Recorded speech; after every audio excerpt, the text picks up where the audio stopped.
Now, you've got a couple of components within your crisis plan about leadership, and much of that, especially since the client that y'all are choosing, probably is pretty fair to say who is going to be the person in charge of any kind of crisis activity.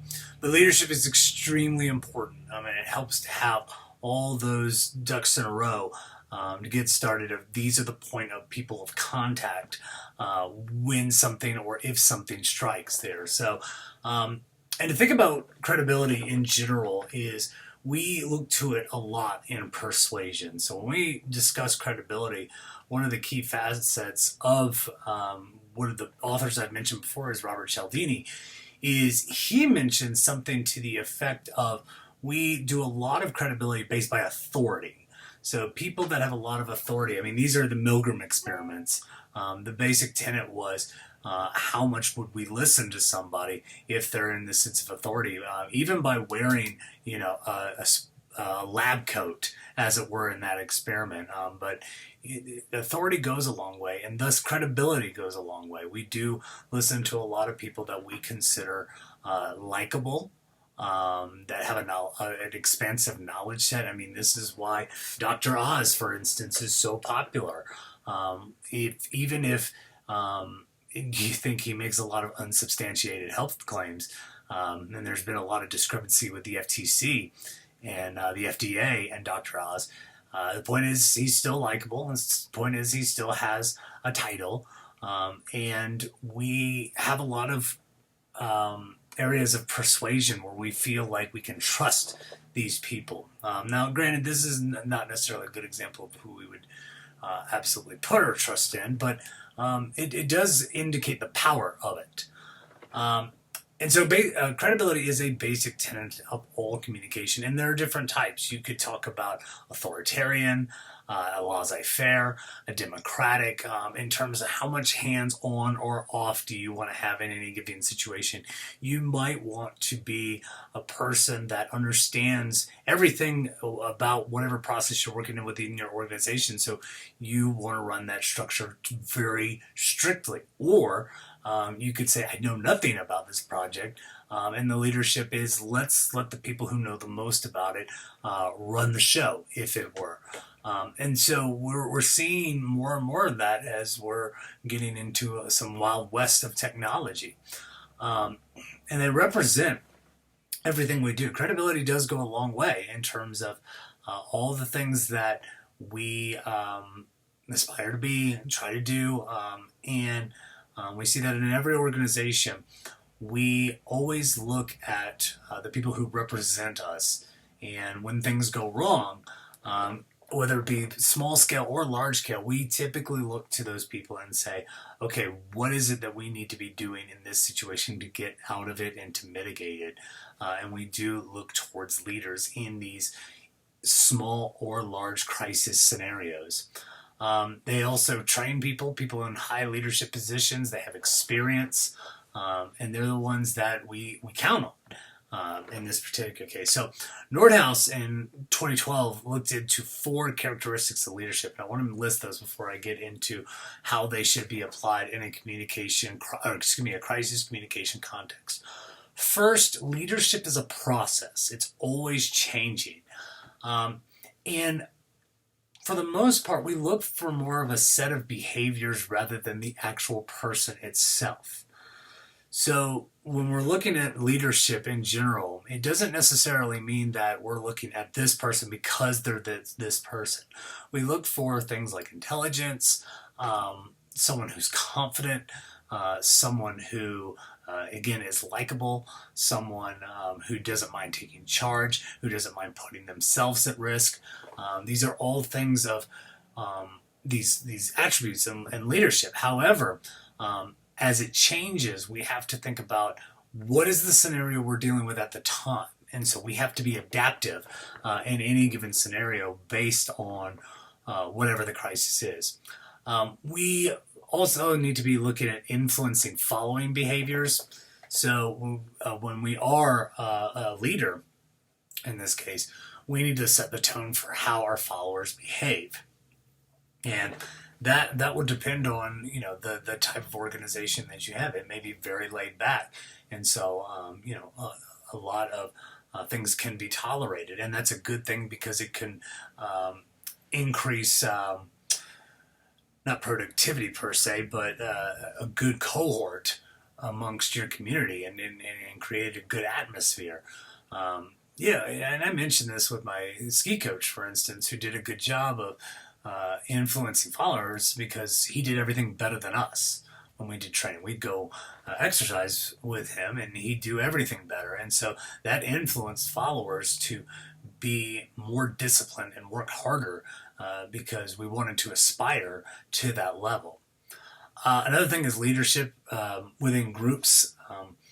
It helps to listen to subordinates. This was actually a characteristic that was mentioned on many history books and channels and so forth that were mentioned. George Washington was extremely good at listening to his subordinates at any given situation, and that produces a lot of good cohort and synergy within the group that you're working with, and thus people trust you, and because they feel like their ideas are being heard.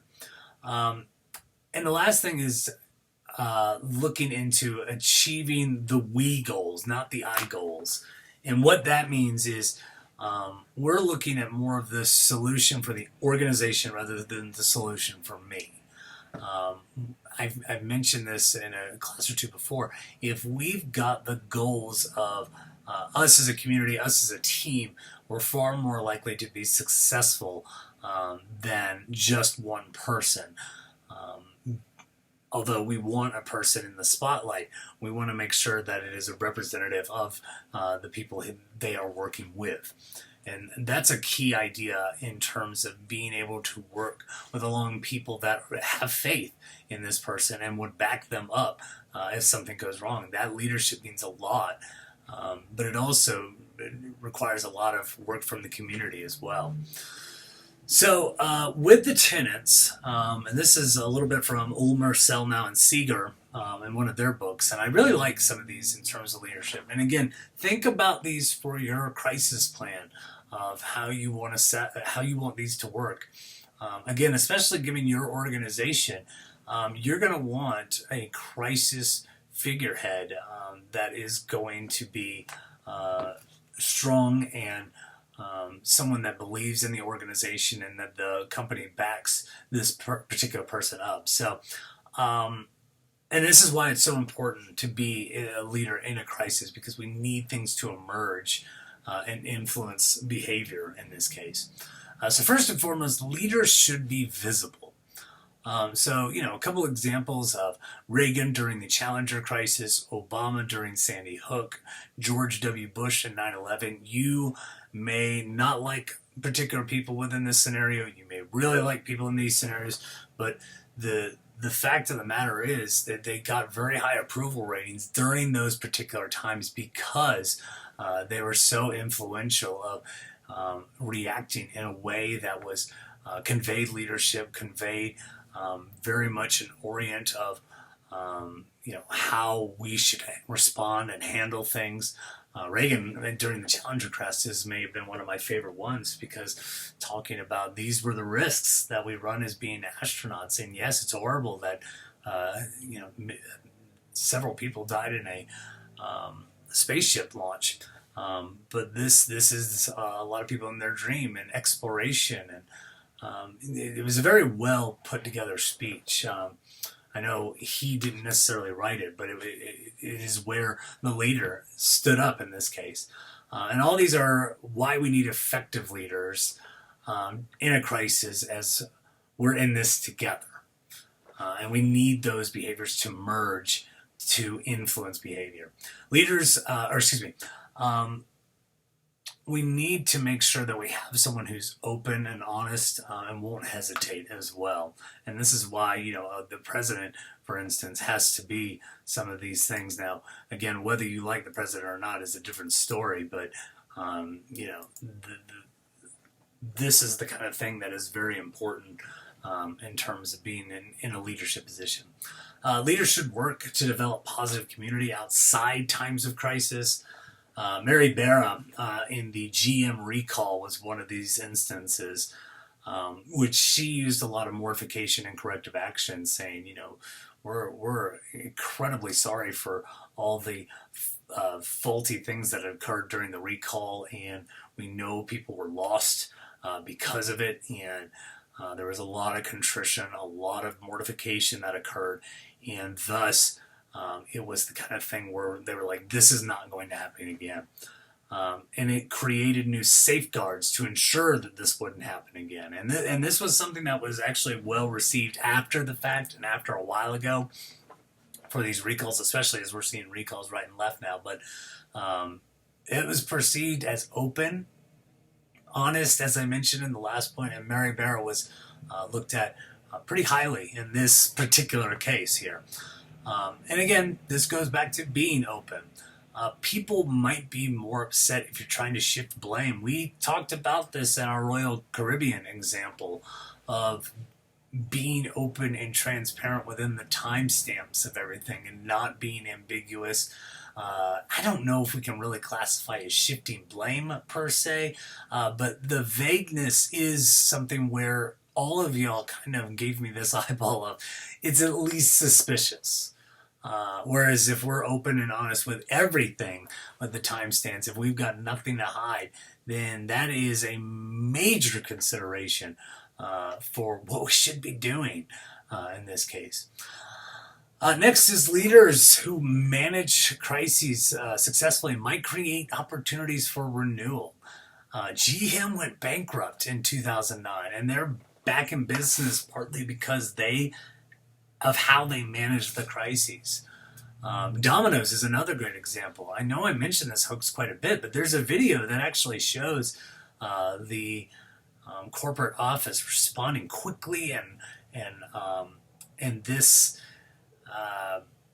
in this instance to where Domino's was being able to create a brand new brand and made things a little easier for themselves after such a hardship of a really stupid act by some really stupid employees. But it was handled well. The next would be leaders should cooperate with stakeholders. And this isn't just the organization. These are the people who are in charge. Again, stakeholders are your life and bread and butter of who are the people that you need to be pleasing. And this deals a little bit with leaders who deny their problems will make situations worse. The people who are invested the most into your company, and if we shift blame towards those people as leader, it not only looks bad in terms of media perception as well as public opinion, but it also looks bad in terms of the public opinion within our stakeholders. Exxon, you can debate of how the oil crisis was handled. The PR on it was abysmal. And it's the same with BP. When people are shifting blame instead of saying, you know what, we need to fix this, that is a much bigger problem than simply just saying, we're sorry about the instance, this needs to be fixed. And again, that goes back to that I and we argument. If it's more of a we argument, we're not shifting blame to the captain that was on site. We are saying as an organization, we screwed this up and we need to fix it. And part of being a leader is kind of taking that burden upon themselves. Even if it's a subordinate making the claim. Again, Domino's, in this particular case, the owner was particularly contrite, showed contrition himself. And saying, look, it's regardless of whether that pizza went out, it's regardless of the employees. It reflects on us as well as our hiring process. I thought that was super interesting from the CEO to say, look, it's all part of our faults regardless of where we are in this situation. And it needs to be fixed. It needs to be mitigated. And that's where you have to be like, kudos for that ideology of that we mentality of not making it worse. And that's one thing that we need to consider within the crisis plan is what can we do as a leader to make sure that our crisis doesn't get any worse?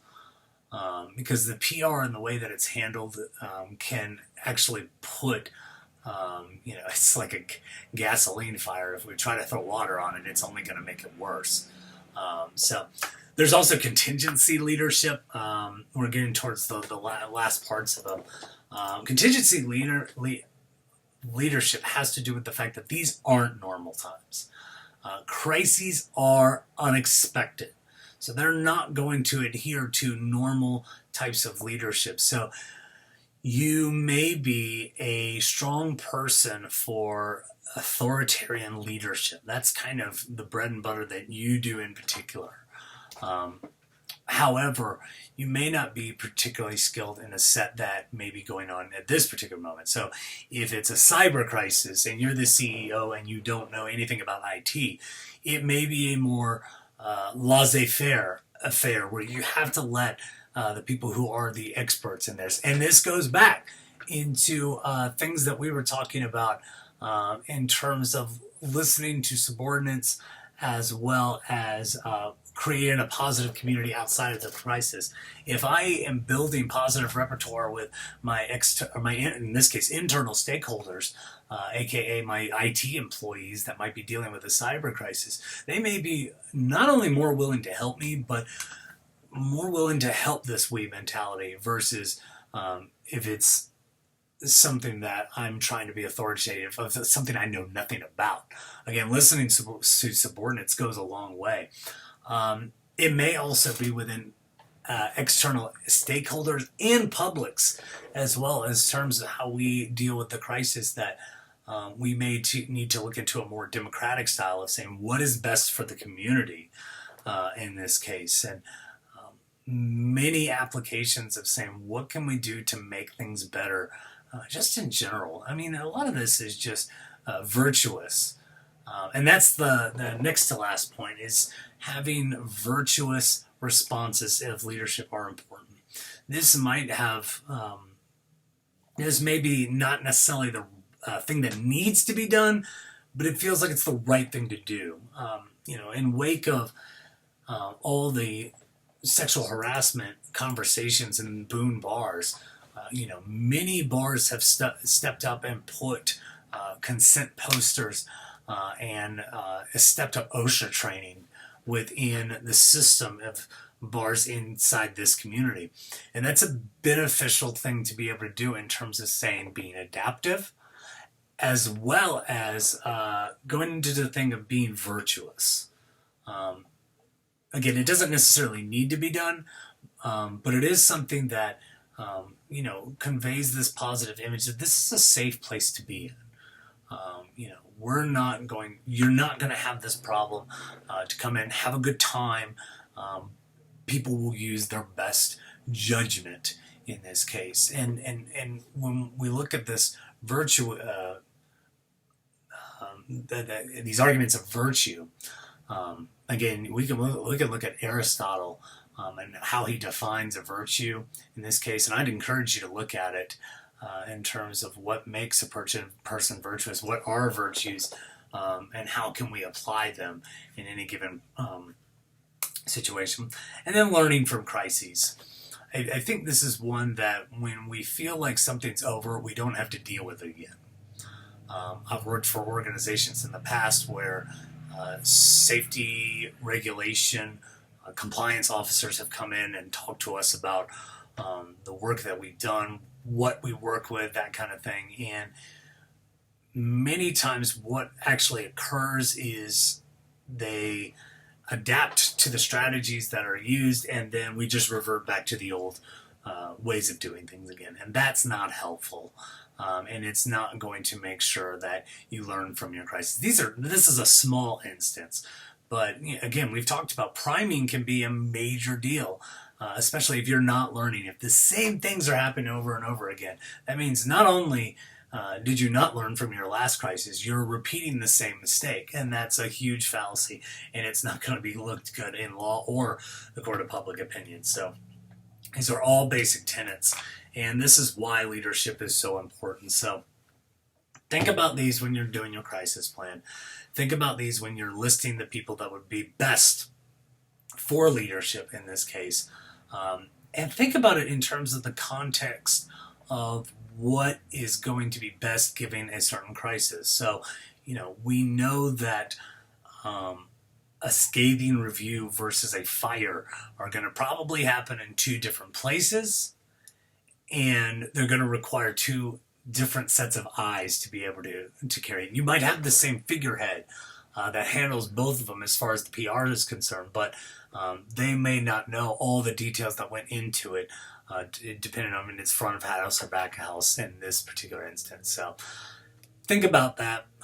Use that as your context, and this should be a good start, at least for understanding it a little bit better. So don't forget your Apologia assignments. If you have any questions, again, email's not far away from me. I'm happy to look at anything you got.